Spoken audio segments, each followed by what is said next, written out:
I'm telling you, man, we need to be in film and TV. I keep saying that. You know. I think if you recut that ad, which All right, listeners wait. will second. Yeah, I mean, dozens If you of recut that listeners ad, can't be wrong. Well, that's right. But if if you No. recut that ad and start putting it out on YouTube and stuff, on Facebook, I'll put it up on my Facebook.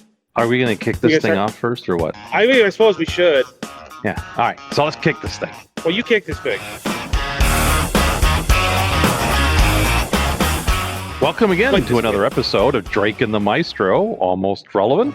Are you boys cooking up there? No. Are you making an Interocitor? No. Oh, fun for some. You were saying that have I heard the new exhaust note on the new Ram Hurricane? And I was saying yes, I have heard the exhaust on the ad, and it's the HD Hurricane or the high output. I forget what they call it. It's HD or HO high output. That's why it's called the RHO. It's because the Ram high output. Yeah. Okay, that's it. And I don't know if that's actually what it stands for, but that's what I'm going with. Twin turbo inline 6. Is it a twin turbo or is it a bi-turbo? I guess it's kind of the same thing, but they serve two different. Because twin turbos means, but a bi-turbo, one's feeding the other. Right. Twin I think it's a twin. Turbos. I think it's a twin, like the Adventure van is a twin. Okay. Bi-turbo. I'm laying claim right here again, right now in public, that I did bi-turbo before anybody else could figure it out. I did it with my 1965 Corvair Corsa Turbo. Porsche was doing it in the early 80s. So was I. I did it in 81. So was Maserati.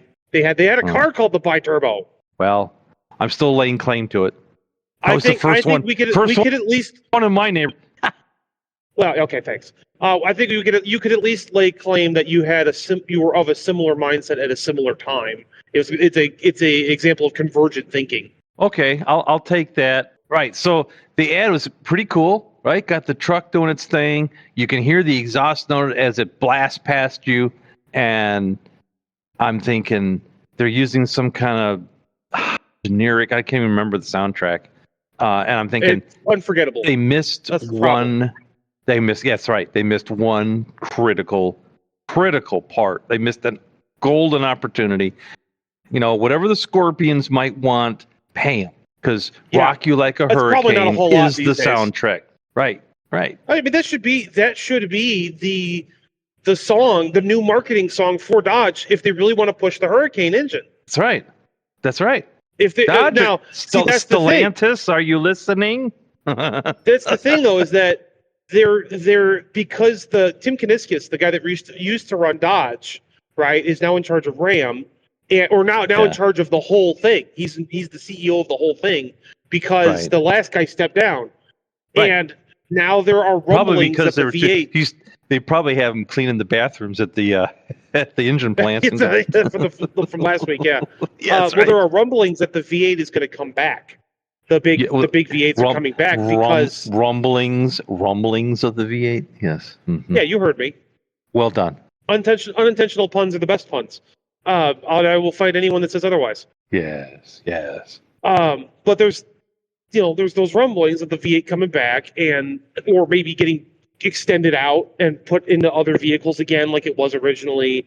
Maybe they've denied that they're going to put it in the new Charger, but there's also there have people that have said that there is enough room under the hood to fit a Hemi. Well, if they're not going to put it, in that engine compartment, why are they measuring it?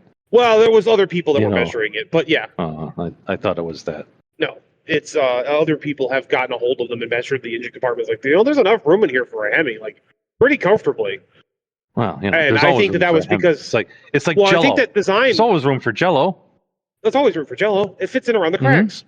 That's right. But no, I think that the new Charger was originally designed with the Hemi in mind, and then it got converted over to an electric and the Hurricane motor. But anyway, well, why would you build an electric car with a tunnel? I mean, come on. Let's think about it. Well, because they were going to make it rear-wheel drive. They were going to make an ICE version anyway. So either way, that's right. I don't like that term ICE. Yeah, no, I think it's just a quick acronym. You can not like it, and you can also be wrong. Listen, Dennis, quiet down over there. Don't start that again. I'll start it when I need to. But you're right. Like you're right. That's how like having a convenient off button. Shut up, old man. Think. That's my version of "shut up, old man" for you. Listen, Yes. Dennis. Oh, why? That's the same. You get the same face when she eats grass. Oh, that's right. When the dog eats grass. Yeah, why? Why have I done this to me? Oh, you're the dog whisperer, so you maybe already know this, but I realize that dogs like eating greens, like specific kinds of, because they have an upset stomach. It helps get out whatever's in there that's upsetting their stomach. They're looking for fermented. I don't think they're fomenting anything. I don't think they do that. Right. No, fermentation on there that gets them ivermectin. They're treating themselves with ivermectin when they're eating grass and stuff. When animals in general, non-rumens. In the dog's case, she consumes it and immediately regurgitates it. So not immediately, and not if you stop her from doing too much. Like she gets a little bit. The last time she did it to me, I wasn't paying attention, and she got a hold of a bunch of it, and then she was regurgitating green foam for a little bit. Yes. And looking at me like, "Why have you done this to me?" And I'm like, "I didn't do it. You ate it." Right. Like, but anyway, since we're right. Since we're on the blue healer thing for just a moment, Sheriff Brantley's back, and he and Sergeant Beardley pull over a car that has blue healer, and they go over to the passenger side because they're on the highway, right? Right. And I think this one was a brown healer. Well, there's still blue healer. That's the breed name. And it's just a red. Yeah. It's the brownish reddish dog rather than the grayish. Well, they're called reds. Yeah, they're reds. Yeah. So he goes walking up to the car, to the passenger side, windows halfway down, and he's friendly, the chief, and the dog seems friendly, and then the chief reaches in to get the license. Was it they asked for license, registration, and proof insurance, which should all be one card these days. You should just go to the DMV and get your license, registration, proof insurance. Well, they say it like it's one thing. They say it like it's one thing. You got your license, it's like, sure.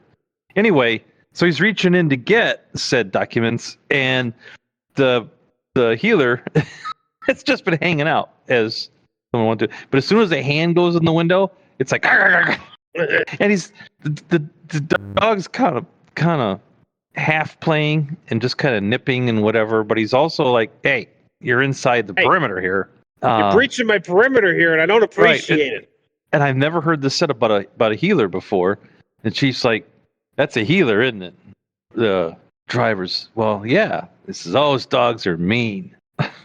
I'm looking over at our healer like, mean would not be a word that I would use.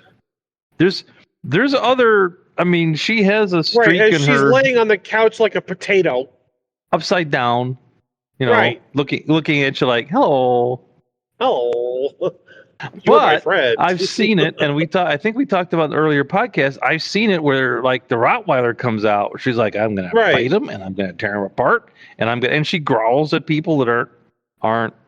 But it's not everybody. It's just specific people.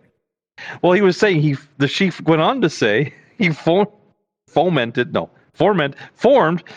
this opinion of healers because there was an old man that lives in the town there and has two healers that like to ride in the back of his pickup. Which, I mean, that's a traditional dog thing, right? Ride in the back of the pickup. It's a farm dog thing, back of the pickup. Right. He said, but the dogs, he always thought they were kind of mean because the dogs would lay down in the back of the bed once the old man would park the truck and go about his business, whatever it was. The dogs would lay down in the bed of the truck and kind of make like there's just a old rag or towel or just a bunch of laundry laying back here. Nothing to see. They would hide. They'd hide their ears. They would just lay down and hide. And then wait till somebody walked up right close to the truck and then all of a sudden they just both jump up and like the healer in Planes, Transit, Automobiles, right? That snaps at John Candy and Steve Martin, like that. It's just like hiding in the bed of the truck, and the two of them would jump out, and it would make people like jump back and fall over backwards, and the dogs would look at each other like and go back and hide. Those dogs were having fun. Those dogs made a game for themselves. They were. That's right. That to me is like, how many people can we scare? That's right. Oh, we got him. We got that one. Good. Look. That's right. He couldn't even hang on to his cane. Ha ha. Right. You give a dog. You got a dog that's made to work and made to be intelligent to hunt. So that it can figure out how to herd cattle in an efficient manner. Problem solving. Right. So because the healer works at a distance from the shepherd or whoever the owner is. Right, they work with the shepherd at the other side of the herd to help corral the herd around the shepherd or with the shepherd. In some cases, on a whole nother hill, they're going from one hill to the other, and the dog goes off. They're collecting them all and pushing them all back towards the herd and getting the herd moving. And they also run across the top of the herd to get in front of it and all kinds of stuff. So you got a dog that's bred for problem solving and critical thinking. And then you just put it in the back of a pickup truck and kind of ignore it, and it gets bored. And so it starts figuring out things it can do. Yeah. And without one getting of those in trouble. things is things I can do without getting in trouble. So they don't bite anybody, but they'll bark at you. No, and they might nip if you're trying to move you around. Yeah, well, that's because they're working dogs. So that's the thing that they tell you, like when you're getting into healers, like if you have small kids, don't get a healer because they're going to nip at the kids. Right.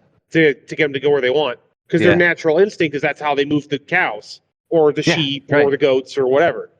Right, and if I'm a herd animal and I feel the teeth on my leg, I'm out of there. Right, I'm moving whatever direction isn't that way. Right. So I thought that was hilarious. He's like, well, yeah, that's how he formed the opinion that healers were mean because the dogs would sit in the back of the pickup and play peekaboo. Aggressive peekaboo. That's really aggressive peekaboo. I like it. Yeah. So to bring it back around, the Dodge really needs to get on the Rock You Like a Hurricane for their RHO ads. Yeah. Because I'm thinking I just take footage that's already out there and just make my own ad. We might be able to get Dodge's attention, or Ram. I guess it's Ram's attention because Ram is its own brand. Yeah, I'm all confused now. Yeah, right. It's Ram, but it's not a Dodge Ram. It's just that happened. It's the Ram 1500. It's not the Dodge Ram 1500 now. Right. That happened back when the Viper was still in production because they split up Dodge into. There was Dodge, and then there was SRT, and then there was Ram. So Ram was the trucks, SRT was anything performance, right? And then you had Dodge, which just made cars. They still said, but even that back then, because I sold them back then, they still had Dodge on the truck. It was still badged Dodge. Yeah. It might have been Ram Division, but it was, Yeah, it was. I don't think it had fully broken off into its own brand yet. Yeah, but it was getting there. Because we used to sell Ram vans. You want a Ram van. Right. That happened. I think the full division happened after you were done selling cars. It was like that's right. Early 2010s. Yeah. Yeah, because that's when I saw that. I'm like, oh, okay, I guess. I fear change. What are we doing? You fear change? Never. No, actually, I embrace change until I don't. Well, until it gets thrown at you. Yeah. So I will. I Here's will your see. pennies, old man. If I got a little computer project to do, I'll sit down and start and see if I can trap a bunch of that video and cut it together and add the soundtrack and see what happens. Just download it from YouTube. Just rip it from YouTube. I think I'm familiar with the mechanisms. Thank you. Are you? Are you sure? You sure you haven't forgotten all your memory issues? Yeah, as soon as this is over, I'll forget anyway. But you and your Swiss cheese brain. I don't know what's going on with that. If the wind blows, does it make a howling noise through your ears? What's going on over there? It sounds more like a death whistle. The Aztec death whistle. Yes. When the wind blows hard, I hear that. That's what I hear. So I think that's just death coming for you. I think that's what you're hearing. Oh, well, in that case, it's getting closer. That answers a lot of questions. It is. I mean, death. It comes for us all. Right. Well, that was the best. An IT crowd there for the funeral. The old man with that's the homily I wouldn't mind having. Death is coming. Death is here. Great. Because it is. It's the one thing that doesn't matter what station in life. Get up, give the eulogy for you. He's like, he was a man of average man. If you're gonna do it, can you do it hooked up to the lie detector? He was a great man. Yeah. He was a man. He was an excellent man. He was a great man. He was a man. Ding. He taught me many things. He taught me things. He taught. Ding. Okay. Exactly, like Mo with the lie detector, or Johnny Carson. I think is the one who started that bit. Yeah. There's a politician hooked up to the lie detector. Yeah, no, they took it to another level. My favorite. Although Johnny Carson did it so well as a politician. My worthy opponent, my esteemed opponent, my opponent. that dirty lowdown, no good. Ding. Only his didn't ding. The one that in The Simpsons. No, it just didn't make a noise. It didn't make a noise and didn't shock him. It's like, okay. Well, the one with Mo didn't shock him. It just made a ding if he was telling the truth. So it was like, right. I got a date. I got a hot date tonight. I got a date tonight. Dinner with friends. Dinner alone. TV alone. Right. Right. I'll just drop the bid in so we don't have to act it out. How about that? Yeah, but I like acting out. It's funny. That one and the Homer, when Homer gets hooked up to the lie detector test and it just explodes. Right. Yes. That was the X-Files crossover. Yeah. Yes. Right. Yes. I'll have to give that a try. See if I can cut together the ad in my. I think you can do it. I think between that ad and a few other RAM ads. Let's just push the envelope and see what we can get away with. I'll put it on one of my YouTube channels. I got 2 of them. Why? I have 2 YouTube channels. Oh, why not? Why not? We'll put it up wherever you can find great videos. YouTube, Feed Finders, Farmers Only.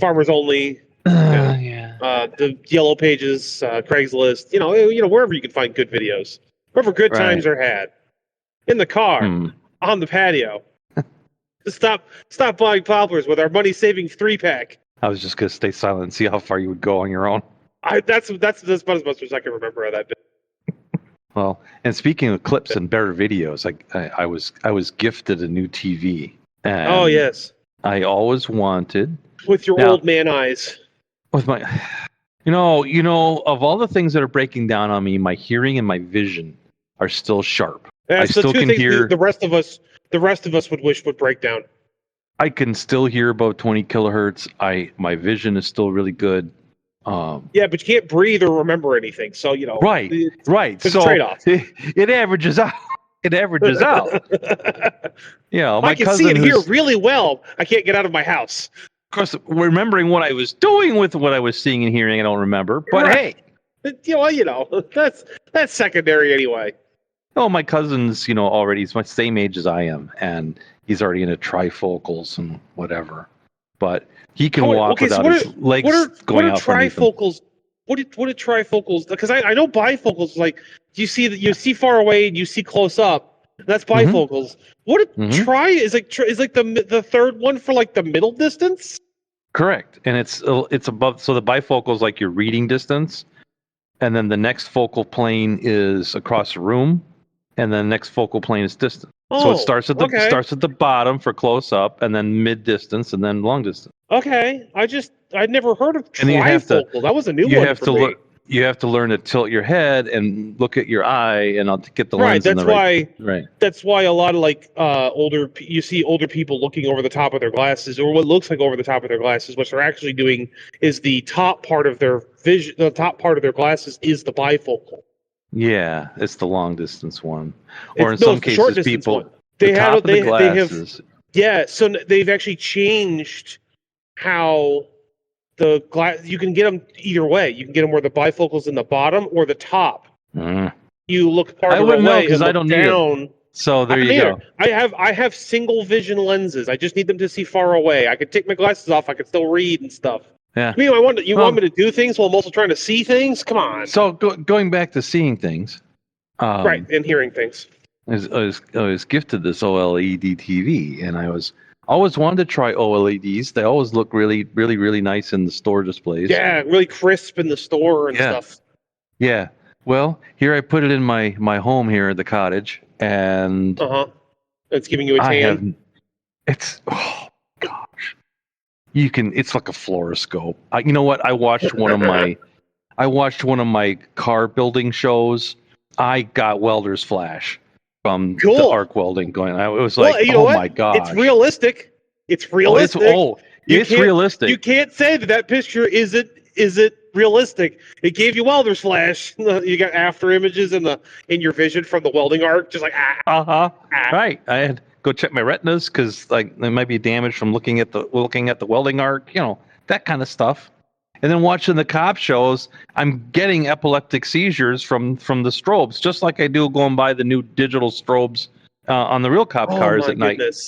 Right? There is a night mode, officers. Officers, I want to plead my case to any police officers that may or may not be listening to this particular episode, and to our FBI and CIA agents that are listening. Maybe you could pass this on to law enforcement. Those LEDs have a night mode. Use it at night. There are two. Yeah.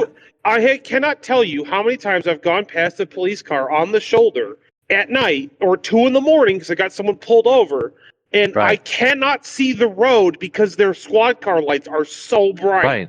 Right. But so you are going to cause an accident. That's what the TV is reproducing. Like, just washing out the rest of the room. Just, my eyes. The rest of the room. But the crazy thing is, I'm getting all those strobes in my face, just like I'm standing there. That's the issue. It's like I'm standing right there next to the officer or the camera. The cameraman, obviously. It's realistic. I can still make out all the details in the blacks, which is what is missing on LCD TVs. And I loved about my plasma TV that the blacks were just incredibly detailed. And this has got that. I don't think you can say that anymore. I think you might get canceled for that. No, I think detailed blacks are our strength, or something. Okay. Anyway, something. Al Sharpton. Something. Yeah. Right.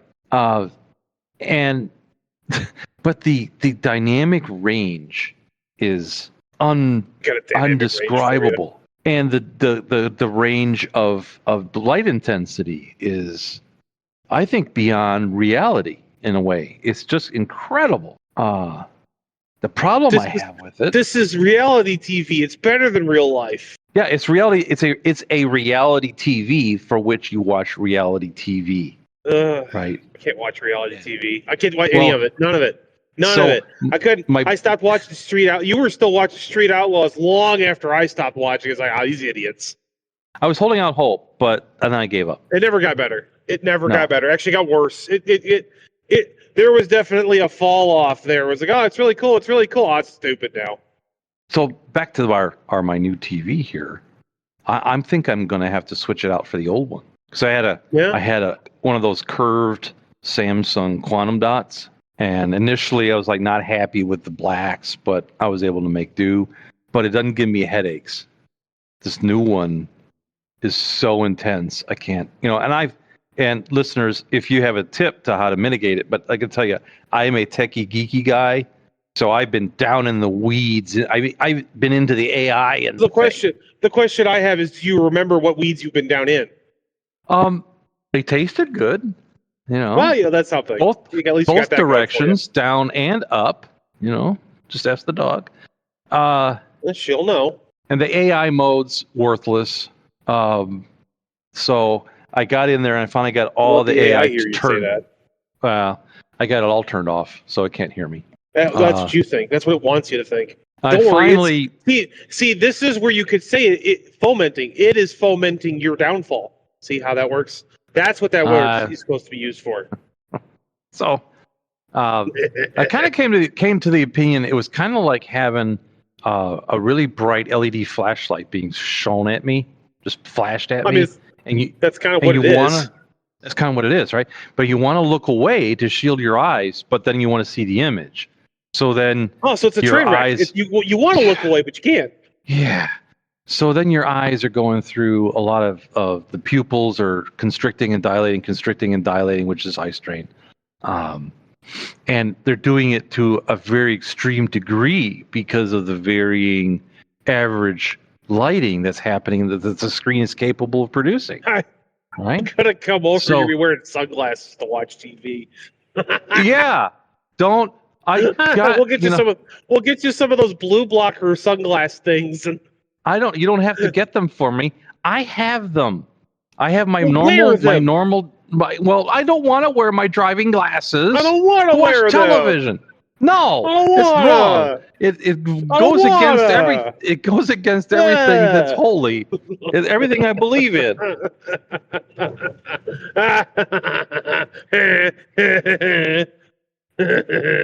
You just want to admit you're getting old and your eyes hurt.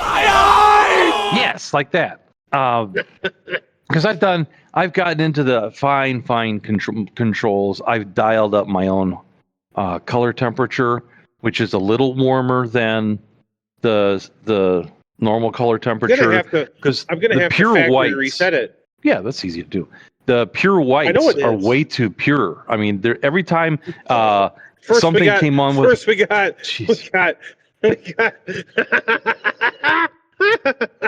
You gonna share with the class? We got detailed blacks. Now we got pure whites. What's next? Yes. Oh, it's the most racist television ever. The yellows are really hardworking. And they are. They do a lot of the heavy lifting because I forced the whites to have some yellow. Ah, they got jungle fever. Got it. So normally when it was displaying pure white, obviously it's blending all the LEDs together and give you the white, right? So it's organically lit. That's also going to be the brightest color because all the LEDs are on at once. Right. So instead of doing a color temperature change through the normal, to warm it up, which is still annoying because it puts a yellow haze over everything. Yeah, it makes everything look yellow or sepia toned. Is it sepia or sepia? I went into settings. It's whatever. It's that yellowish sepia, I think. Sepia. Yeah, it's old timey. It's the old timey filter. But instead of using the tone that I'm able to, I went into the white color, the white balance, and I unbalanced the whites. No, our whites are unbalanced. The whites are unbalanced, and I did it by maybe changing. The detail blacks can bring them back. Well, they do. The detail blacks compensate for the unbalanced whites, and I did it by changing. I was kind of proud of myself. I did it instead of changing the gain on the LEDs. I changed their latency. Get yourself a juice box. So the blue is more latent, and the red and the green. We don't talk about the reds. Are ahead. So it gives it the effect of a warmer color temperature without putting a yellow haze on everything. Not to be confused with the purple haze. That was a completely different setting. Yeah, well, that setting was also found under the 60s. So Right. Yeah. It's really weird. They had to go to a different sub menu to find the purple haze. I just delicately stepped across that setting and went on about my day. Well, yeah, the Woodstock setting. And then I went, and that still wasn't enough. I was still getting eye fatigue. So I've put bias lights behind the television. So what do the bias lights do?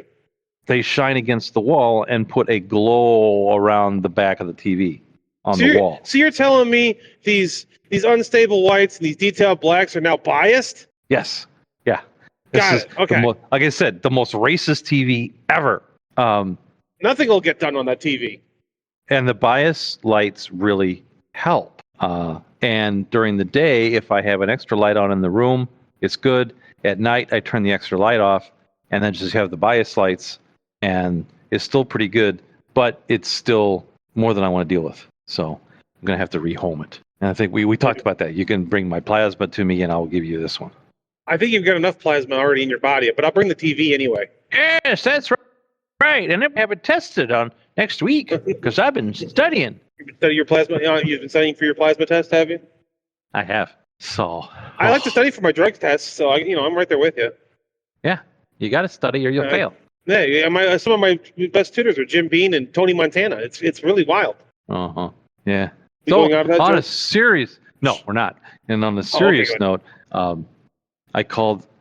Now you remember, and I haven't talked to the listeners about it, but when we first moved into the homestead, we had a rickety 2.5 car garage out here that strong wind could probably knock over. Yeah, I was gonna say that wasn't really a garage; it was a lean-to with aspirations.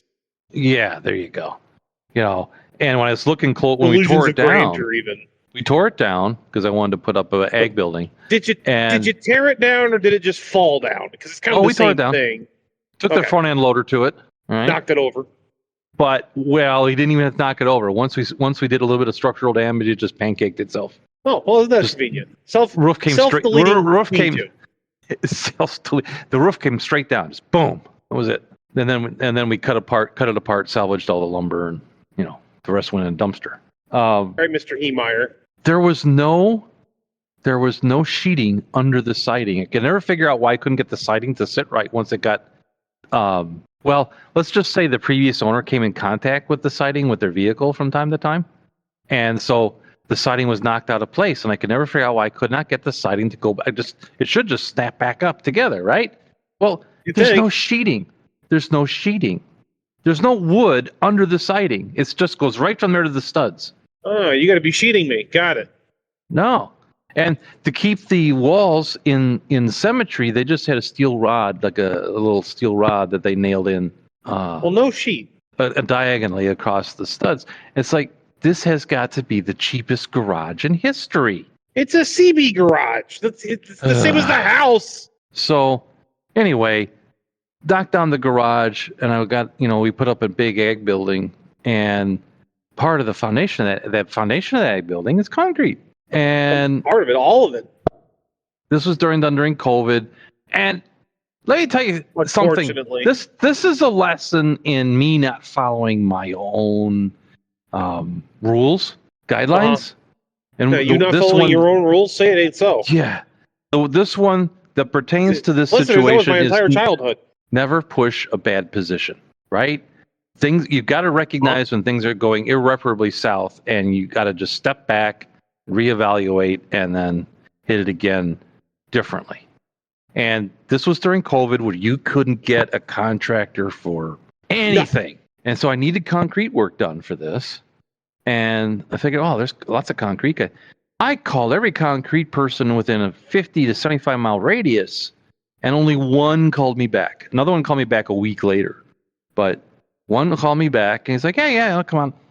When your this lesson to everyone who is willing to take heed. When your contractor shows up in flip-flops and shorts, stop the project. He better be Australian. Because everything else, you better stop the project. No, Australian would be shorts and muck boots. This is shorts and flip-flops. It'd be flip-flops. No, it'd be flip-flops until he shows up to actually work, and then it's muck boots. No, this was flip-flops and nothing but. So when your contractor for the survey, when your contractor shows up for the survey and he's wearing shorts and flip-flops, he might be Australian. If he's not, run. If he shows up for work in shorts and flip-flops, run anyway. And the crew, a bunch of younger.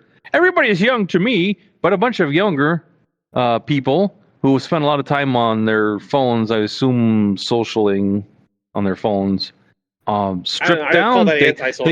They arrived at this middle of summer. They arrived in work gear and stripped down to shorts and flip-flops to actually do the work, which I found very strange. Well, it's part of they got to look like they're blue collar, so that when they go to the gas station and buy their white Monster and their can of dip, they don't, nobody questions it. And they piled up all their clothes on our central air conditioning unit. It's like, yeah, why? You don't need that. You're not living here. Yeah, hold on. Well, I wasn't at the time. I was just converting it from a rental to our residence, and I was like, wait a minute. I had the air conditioning turned on. Like, no, guys, what happens when the fan kicks on and all your clothes are sitting on top? See, now, you're buying this is the difference between you being able to walk and you being able to not walk. Because if you would have been able to walk, you'd have just walked over there and knocked them all off. I would have, but trying to drive the wheelchair around in that muck was just not going to happen. No, that's what I'm saying. That's the difference. So we have that nightmare. I never at no time did I just call it quit. I had to give the contractor the drawings, the prints 3 times because he kept, do you have drawings for Yes, I gave them to you. Yeah, we had to go restake the property because they dug the trench and then it was 3 inches too small. Right. They dug the footer for the footers. The pit for the footers and all that. And it was 3 inches off. It was more than that. It was 12 inches off. They were off by an entire. It was an amount. I don't remember the exact amount, but I remember it being an amount off. We went and staked it out. We restaked it, and then the guy comes back out with his flip-flops and flip-flops around and goes, "Oh yeah, that's a problem. By the way, do you have the drawings?" I'm like, beat you over the head with these drawings. So I stopped, at one point I was just carrying, I printed out half a dozen drawings and just had them with me at all times. Well, you have the drawings. Yeah, here. Yeah. Oh. Which that should right there have been assigned. Wait, you've got the wrong. Yeah, you should have stopped them before any concrete ever went on the ground and be like, after the second time he asked for the drawings, it should have been like, right. You know what? No, so I don't have the drawings because you're fired. So again, we measured. They finally did the pour. One concrete truck showed up late apparently, and they poured. You concrete guys out there will know this. During the pour, the concrete was, I guess, coming out too hard, too. Also, it's thick. No, it was too thick, right? Yeah, and so they're mixing water with it. It's already setting, and they're mixing water with it to try to get the spread, which creates pockets in the concrete, I guess, and it creates little voids. So it's very susceptible to spalling. Yeah, if you go, what they needed to do was reject the truck. Well, yeah, that's what they should have done. Because if you do that, if you have to mix water to thin it out, you have to go through the whole job site and vibrate the concrete to get all the air out. Because otherwise you will get voids. Well, that's what's happening. It's spalling and chunking off in those areas where they had sprayed water on it. My cousin, who's in the business, unfortunately, he's 5 hours away and couldn't do the jobs. Hasn't been able to do it. You just can't. Yeah, it's too bad you couldn't get him down for the few days that he was in while they were doing it. I know. You could have had him out there as the wood master. Here's what it is, and I'm finding very frustrating that I can grasp intellectually what's going on, and I can run the job, but this is a real thing. None of these. If I was standing on my own 2 feet and be able to walk around, look these people in the eye, they wouldn't give me this crap. But from a wheelchair, they are people. These contractors are not solicitous. They're dismissive and rude. They just don't care. Yeah, and patronizing. Yeah, and they're just after their check. Old man. Right, exactly right. Yeah, I say that to you lovingly and as a joke 90% of the time. Just like, whatever, old man. But yeah, well, it's the 10% that'll get you. Yes, but you never know when that 10% is happening. So what's the difference? What you don't know won't hurt me. And even when it does, I'll have forgotten 5 minutes later. Right? Yeah. What was happening? Yeah. Right. No, but you are 100% correct. That is something. Where's the devil pen? Get it away from me. Yeah. Right. Why am I holding a devil pen? Why am I holding this? Yeah. Anyway, you are putting voice to something that a lot of disabled people have talked about, and it's something that's come around. Well, boy, we're getting real close to the third rail here. Dance on it. I can feel the electricity humming next to my leg. Is your hair standing up? Yeah, kind of. That's the arm hair mostly. I don't have a lot of hair in my head. It's not a picture I wanted to envision. Go ahead. Anyway, but yeah, there's something that a lot of disabled people and just people that are otherly abled, shall we say, to make it politically correct, have talked about is that, they feel othered because they're still people. They still have thoughts, feelings, and emotions, and expertise. In your case, expertise that are applicable. And just because they can't stand up and show it to you doesn't make them worth any less. Right. I've hired you to. That's the thing that galls me the most. I am giving you my money. Yeah. Oh yeah. And it was tens of thousands. Right. I'm giving you tens of dollars. You should be listening to me. So when the building people came down to set up the building, they discovered that the slab was poured exactly short by exactly the thickness of the forms. So for instance, it was supposed to be 40 feet in one dimension, let's just say. Right? Yeah, and it's 39 and a half. Yeah, exactly. It's 39 and a quarter, because it's the thickness of I think it's a 3/4 piece of wood for a form, right? So they added the form on one side, but forgot to add the form back on the other, because we staked the dimensions of the pour, not the dimensions of the forms, because we figured that the professionals would be able to figure it out. Well, that's what we get for thinking. Right. And now this is the most egregious. It's out of square. That pour was supposed to have just a tiny little lip on the edge for the building all the way around, right? And we had to use that, rotate the building slightly on the slab to get all the dimensions of the building to fit on it. And even then, I've got one short little portion that's floating in the air. Now, it's got a tab welded on it, so it's attached to the concrete. But the actual beam on the bottom plate is floating. He's floating. Yeah. And so we got it handled, but doggone it. And then when the building was being put up, I wanted to seal the footers, to the footer to the bottom plate, because they put the bottom plate on the footer and then bolt it down. Well, I wanted to seal. Yes. It's a metal beam. I wanted to seal it between that and the concrete. I wanted to I wanted to seal the concrete and eliminate water penetration. And I had tubes and tubes and tubes of caulk of special urethane, expanding urethane to do that. Yes. And I couldn't get any of those guys to do it. No, you don't need that. You don't need that. I'm like, no, I want it. I want to do it. Please do it. If I could get up out of this damn chair, I would do it. I would tell you to wait. I would pay for your lunch for you, and I would go around and lift all the bottom plates, and I would seal it myself. But I can't. I do it myself, but I don't have thumbs. Right. And I said, well, I'm gonna kind of give you some juice. Like, no, you don't need it. You don't need it. I don't care if I need it. I want it. And it's so like me I with just a had to shamrock shake. I don't need it, but I want it. I had to throw up my hands and go whatever, because and now I understand.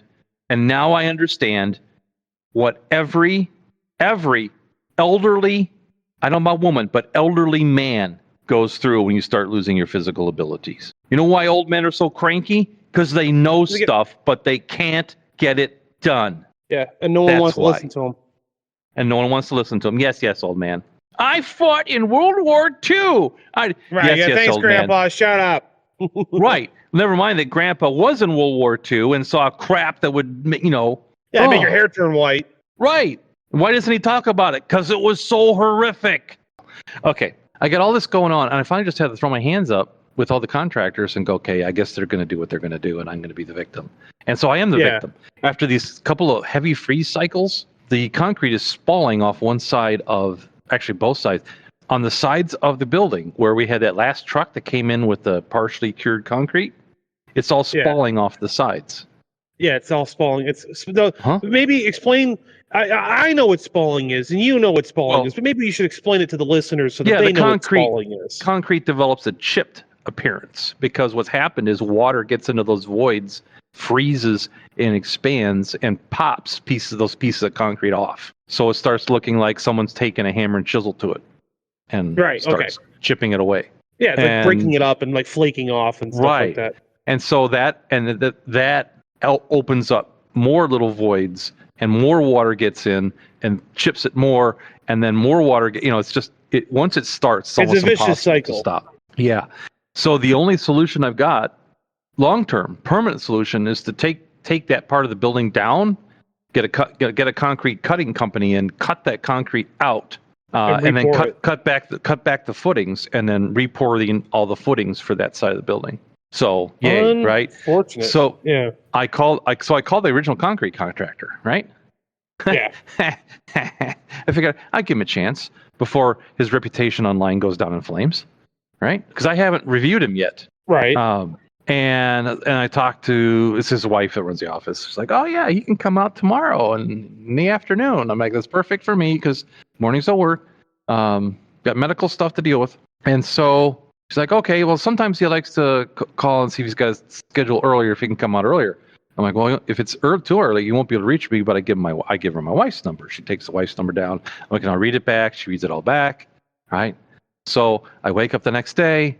I can see that there's a voicemail waiting. It's from the concrete company that called me early in the morning, him wanting to come out right away. Of course, he can't reach me. So I checked with my wife. He hasn't called her. So I'm like, okay, well, the way you and I used to do it, if we would we would call a client, we do the same thing. If we had an earlier schedule, we'd call a client and say, hey, I got time in my schedule. Can I come out now? So you're not kicking rocks for a couple hours while you got, you can make your time more productive. Right. But if you can't, then you just keep the appointment, right? Makes sense? Right. No.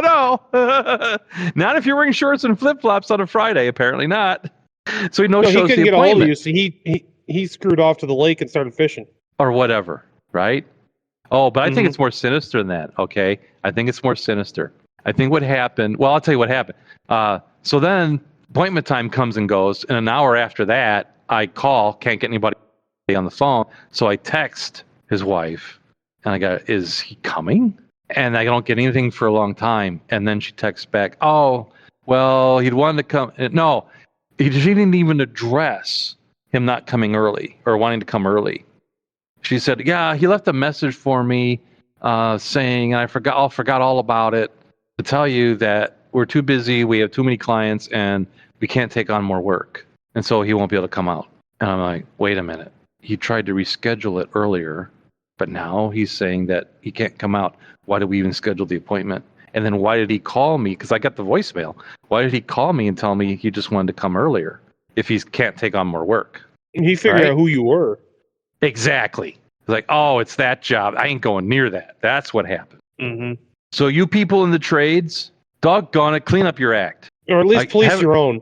I find it frustrating after running a company for trying to be as ethical as possible. And just to see, and struggling from time to time at it, financially. Because sometimes ethics costs money. You got to eat it. You got to eat it. You got to eat the cost of something. Yeah, it's like the computer I dropped in front of the client. I was so proud of myself. I had this really difficult data recovery and computer rebuild to do, and the client just wanted me to meet up with him on his way on his lunch break and give him the computer instead of putting it. He'll put it back in himself. I'm like, fine, that's great. So I go to meet him and I take the computer out of, go to hand it to him and drop it. Oh. I dropped it. Just call me Mr. Butterfingers. It was horrible, and it was truly in slow motion. Like, no, bam. He's watching it fall. You're watching it fall. Like, no. Yeah, right. And we're all frozen. Can't get the body to move. No. And then it's like inching down towards the inevitable. Oh. And then, of course, it hits the whole case to forms. Parts go flying everywhere. Like, oh crap! Mm-hmm. And he looks at me. Well, what kind of look could you expect? Just that look of disbelief really, and yeah, really? Exactly. Really. Right. And so I looked up and go, I am going to cancel every other appointment I have. I'm going to rebuild this computer, and when I mean rebuild, I'm going to build a new one. I am going to use the best stuff I can get. It will be high end. It will be powerful, and it will have all your data. So help me. And he's like, okay. Works for me. And that's exactly what I did. And it cost me, it cost that month's profits and more to do it. But it's what I had to do, right? Uh-huh. If I was dealing with this concrete guy was doing it, he'd be like, you shouldn't have let me drop it. Well, it's your problem. And jumped in the truck and drove away. He'd have kicked it at you. Oh, here. Yeah, there you go. Yeah, he'd have fallen in front of him. He'd have kicked it over to you and gone, there you go, here's your computer, and left. And so at the end of that, and at the end of the text, she says, and the people we're referring concrete work to are also too busy. So, and then she says, good luck, Drake. I'm like, thanks. Oh, man. That was the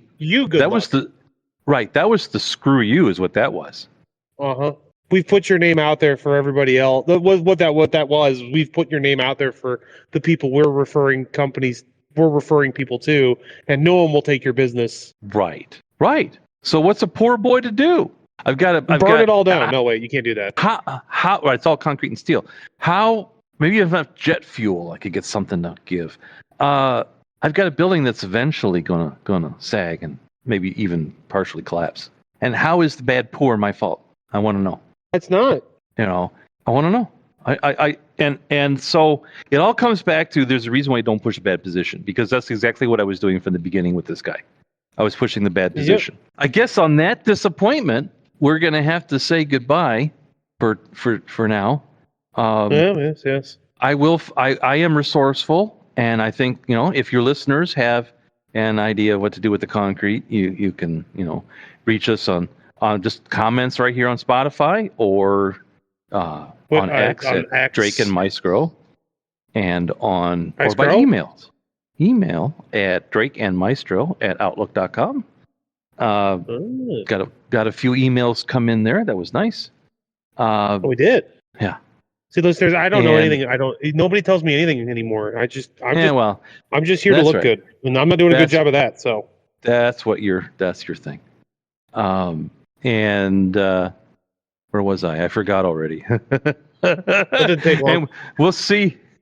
Will the building collapse next time? Or we'll get fixed. That's right. When the maestro says, A 412! What's a 412? Everybody have a good weekend and adios.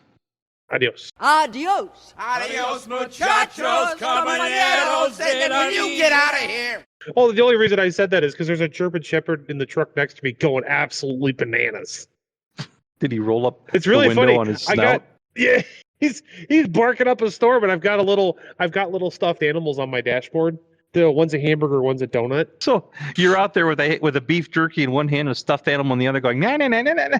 Right? No, I was holding one up while we were talking. I was holding one up to him, and he's locked in on it, and I'm like shaking it back and forth, and he's kind of moving his head, and I tossed it up to my windshield, and he went, all right. So that's what happened with. I was out on a job back when I had a regular job, doing construction, and we were we parked the truck, went to 7-Eleven to get your construction supplies. We Slurpee and whatever, some roller dogs. Slurpee and a roller dog. Yeah, and there's a dog in the car next to us, and the guy I'm working with goes over to the dog, and he's just teasing the ever-living daylights out of the dog. The dog's jumping up and down, trying to get through the crack on the window, and gets. I mean, it's got a pretty decent gap, and the car's running. Must have the air conditioning on, maybe, right? Yeah, probably. So he gets the dog all excited. It was about a dog about the size of a Jack Russell or something, right? Right. And the dog's got his snout out the crack in the window, and he's like, "I'm like, come on, don't do that to the dog." And he's like, "Hey, doggy. It's got the dog's going berserk. And the dog puts his foot on the window up button for the power window and rolls the window up on his snout and starts, whimpering. And I grabbed him by the collar and threw him in the truck. I'm like, "We're out of here. Stop it. Get in trouble." So as we drive away, the dog's like, "Yelp, yelp, yelp." This window rolled up on his snout. Fortunately, the owner was coming right back out and was able to. I was watching. He was able to release the dog relatively quickly. Release the hounds. Yes, he released the hound. But that was yes. When you're talking about the German Shepherd, I'm imagining, okay, what's Maestro going to tease the dog into doing? Anyway. Oh, mostly just getting him to bark and kind of move around inside the truck a little bit. It's just funny. I try not to be too mean to the dogs in other people's trucks because, I'm trying not to. The dog is obviously just excited and wants to play, and I'm just trying to entertain the dog a little bit here. I'm starting to think the best part of our podcast is the end.